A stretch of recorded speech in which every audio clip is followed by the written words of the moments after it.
Hello friends, welcome to my channel for Eating Essence. I am Megan. Thank you so much for stopping by today. It's been a little while since I've filmed. Solomon wants to show you his guy. What's your guy's name, Sol? Tiny Tiger. In general, we're just taking each day as it comes. I really appreciate everyone's love and encouragement after my videos sharing about what I've been struggling with. It means a lot to me. I know my struggles are not unique. I know people just don't usually share about them because they're not pretty. A lot of times it's seen as attention seeking to say something about it. Be like, oh, boo-hoo, I'm struggling. I really hope I didn't come across that way, but I know there are going to be people who are going to take it that way, no matter how I express myself, because that's just how they view these types of struggles. So it is what it is, and I really just wanted to share what I'd been dealing with and how I cope with it.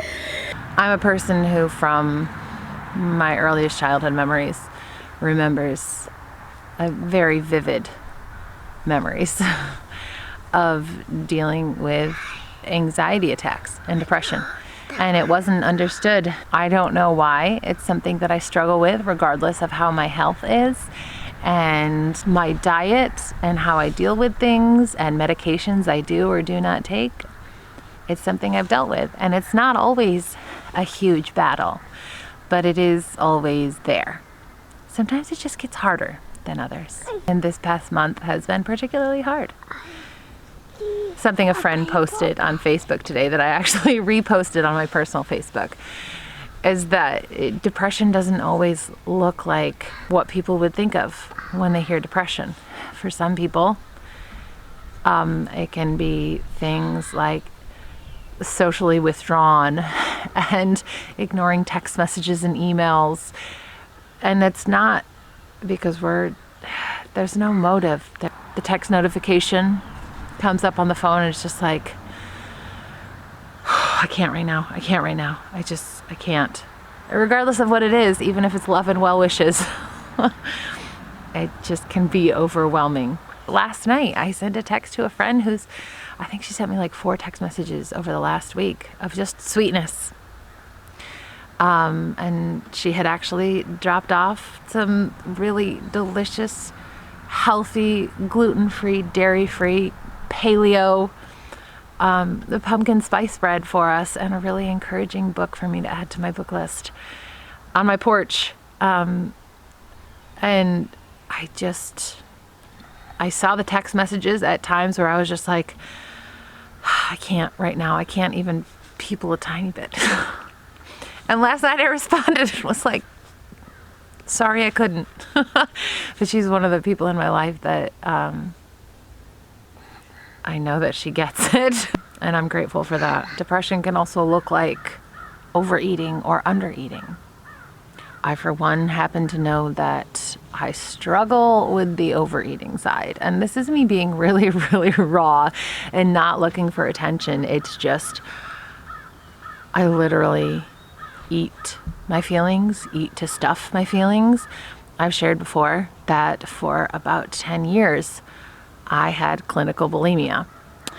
And then I got into recovery for a while, and I'm so grateful for that. And then I got pregnant with my first and had hyperemesis, which is uncontrollable, nonstop vomiting during pregnancy. Like I couldn't even keep saliva down. And that it dealt with an aspect of the eating disorder issue, kind of took the control aspect away from that for me. Psychologically, I still, when I am unwell, my brain deals with an eating disorder. It doesn't go away. It's kind of like alcoholism. It changes how your brain's wiring. When you're dealing with something, people want to drink. It doesn't matter how long they've been sober. It becomes a very big battle because your brain's like, that was such a profound coping mechanism for so long that their brain is just kind of rewired itself to default there. And that's what my brain does. except now it's just eating. And I've gained 5 pounds in the last 5 weeks.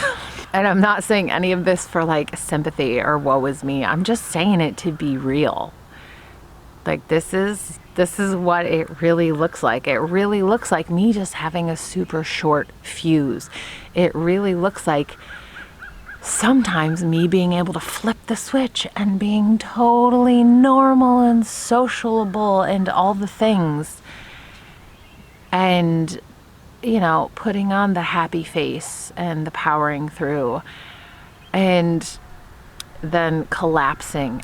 It means interrupted sleep because my brain can't shut off, so that I'm dealing with fatigue on top of it. It means sometimes literally feeling paralyzed and not being able to do basic tasks around the house. Like literally staring at a wall and feeling physically paralyzed. Yeah. It means a lot of things, and it's going to be different for a lot of people. And I just wanted to encourage you that if you are dealing with it and get criticized for it, or just don't have people that understand it, I see you. I get it. But I am really grateful that I have definitely made significant strides in coping better over this past 3 or 4 days. I'm really, really grateful for that. I took a lot of psychology in high school and college, and I remember one of my professors saying, better is better. Better doesn't mean good. Better doesn't mean done. Better doesn't mean fixed. It just means in some way better. And you hold on to that and you keep moving it, noticing the goodness and appreciating that. A lot of times professionally and even personally, I've used the scale of white to black. White being awesome, best day ever. And black meaning you don't know how you're going to get up in the morning because if it's another day like today. And there are so many shades of gray in between that if you rated every day, you could have so many different shades of gray, each getting lighter and lighter, and then bam, black. Just black, unimaginably. But that doesn't mean you're back to square one. The next day could be back to really light gray. You can have bad days and not lose complete hope. So better is better, and my grays are getting lighter, and I'm really, really grateful for that because I don't take it for granted, because I know what it's like to live in the very dark grays and black for years. I've gotten some clarity on what's been going on and what I've been dealing with, and I'm really grateful for that. So I just wanted to share that with you all. And I thank you. If you stuck around for this, if this encouraged you, I'm so, so grateful to make myself more vulnerable to share with others. And that's kind of a lot of the point of our channel, is to just share our hearts and be real with people. We don't put on our highlight reel here. We don't share every single detail, but we're really real in the bigger picture. And we're really grateful for all of you that come along for that. So thanks for being here, and we'll see you again soon.